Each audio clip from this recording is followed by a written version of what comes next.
A day in my life as a person na walang trabaho pero may pakinabang sa bahay. Hello mga ka-pretty! Welcome to my mini vlog again! To be honest, napakasarap naman talaga ng pakiramdam ng wala talagang work. Yung tipong nasa bahay ka lang at hindi mo na ini-stress yung sarili mo sa mga bagay-bagay.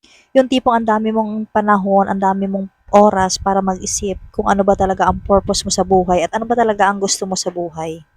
Yung tipong ang dami mong oras para magpahinga at hindi mo na kailangang mag-set ng alarm para magtrabaho. Until you realize na hindi ka pala pinanganak na mayaman at isa ka lang simpleng mamamayan na walang malaking savings sa bank account mo. Tapos ikaw yung breadwinner ng pamilya nyo, di ba? Kaya minsan iniisip ko na lang na pag may mga ganitong pagkakataon, nine-enjoy ko na lang habang naghahanap-hanap ako ng trabaho. Kasi from the moment na bumalik na ako sa pagtatrabaho is hindi ko na magagawa tong mga ginagawa ko, gaya ng pagluluto ko sa mga anak ko. To be honest, working in a BPO talaga is sobrang napaka-stress. Ako, mula nung nag-build ako ng career ko, sa 5 years ng buhay ko, puro BPO lang talaga ang naging trabaho ko. At masasabi ko na based on my experience, maraming beses na rin akong umiyak at nagsabing susuko na ako. Kasi hindi ko kinakaya yung anxiety. Pero eto ako ngayon, nandito pa rin ako at umaasang makakapasok ulit sa BPO world. Kasi to tell you honestly, si BPO talaga ang may pinakamagandang pasahod at talagang magagandang privilege na maibibigay sa isang employee.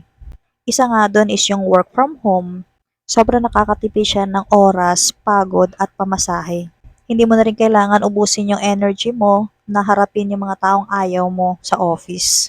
Hanggang sa nagkaroon kami ng once a week on-site na nilulook forward namin at na-excite kami kasi makikita namin yung mga close friends namin. Alam niyo, nitong mga nagdaang araw, hindi na ako nape-pressure sa mga taong nagtatanong sa akin na kesyo let passer na daw ako, bakit nagmamasteral pa ako, bakit wala pa daw ako sa DepEd, bakit hindi pa daw ako nag-teacher, bakit nandito pa daw ako sa BPO. Ayoko na lang sagutin yan kasi hindi rin naman nila maiintindihan ang sitwasyon ko. Basta ang nasa isip ko kung time ko na talaga na mag-teacher. Pero sa ngayon, si Judith muna ang inaalala ko. Yun lang. Thank you!